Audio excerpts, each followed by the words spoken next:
everyone. I'm Dr. Angela Drummond Matthews, and this is World Literature 1.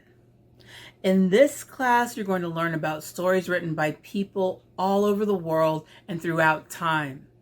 You might be wondering, why is it so important to study literature? Why do we always have to read so much?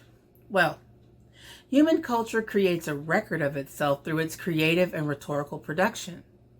How we understand ourselves and each other is determined by the cultural artifacts we share.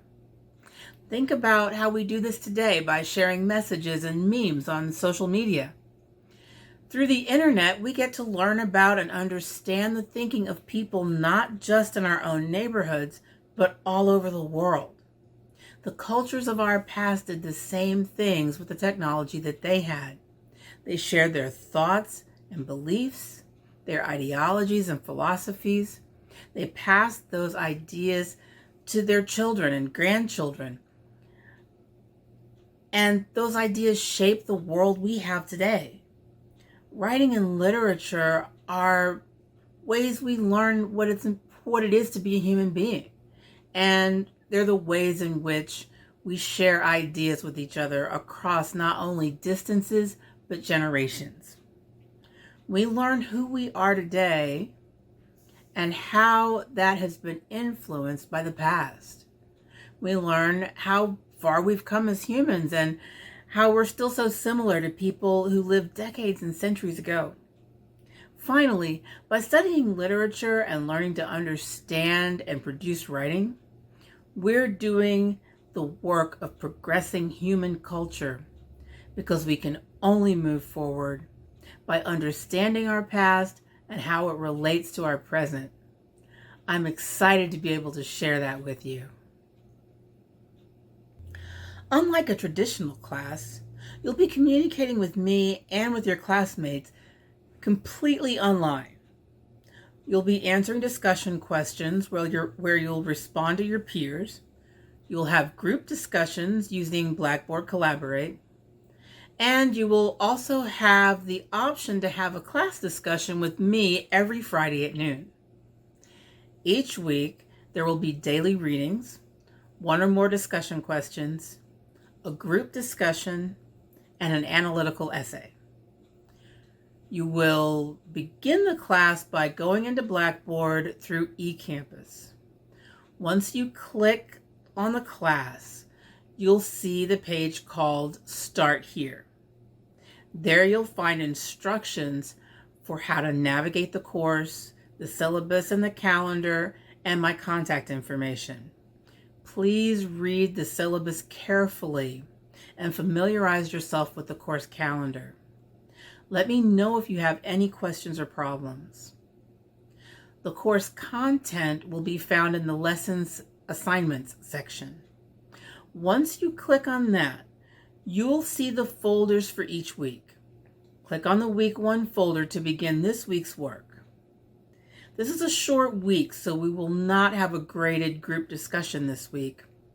But I encourage you to click on the groups link and communicate with the members in your group. I've already created your groups, so you should be able to see who's in your group, and you should be able to email them or set up a Blackboard Collaborate session to meet. Try to meet informally this week, just to make sure that you'll be ready for next week. This week's readings are all about beginnings. You'll read about creation stories from the ancient Greeks in Ovid's Metamorphoses, from the ancient Mayans in the Popol Vuh, and from the Hebrew tradition and common to the Judaic, Christian, and Islamic traditions in the Bible, Genesis chapter. I want you to think about how the stories are different and how they're similar. What do cultures get out of telling stories about their creation? How do the contents of these stories influence the people and societies that believe in them or hold them dear? What can we learn from comparing these stories? What do they mean to us today? You'll write about these questions on the discussion board after you read the stories. Then you will write a comparative analytical essay in which you compare and contrast the themes, tropes, and events in the stories. You may focus on 2 of the stories or all 3. You should use quotes from the stories you read and from outside sources to help you prove your points. Your thesis statement should not say something like, "There are many similarities and differences in these stories." Instead, your thesis should tell the reader why these similarities or differences are important. Think about how you answered the discussion question. What are the implications of juxtaposing these works? Before you get started on the paper, I will be available to discuss the works with you on Blackboard Collaborate at noon on Friday. Just click on the Blackboard Collaborate link and then click on the World Literature Course Room. You may communicate using video and audio, just audio, or you may use the chat feature to type your contributions. We can talk about the works and about what you plan to write. Then you should do your research plan and outline and create a rough draft. Turn your rough draft into the self and peer evaluation assignment by Saturday at noon.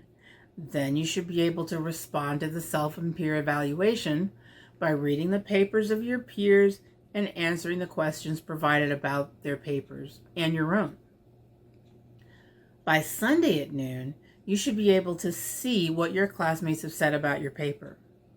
Take their feedback into account and revise your paper. Turn it in by 11:59 p.m. Sunday night. Then you'll be ready for next week's readings. By the way, the first reading for next week is a bit long. If you can manage it, I suggest you read ahead. Try to read about half of Monday's assigned reading over the weekend to make life easier. That's all for now. I hope you enjoy the readings, and I look forward to reading your responses and hopefully seeing you in the optional Friday discussion. In the meantime, stay safe. Bye-bye.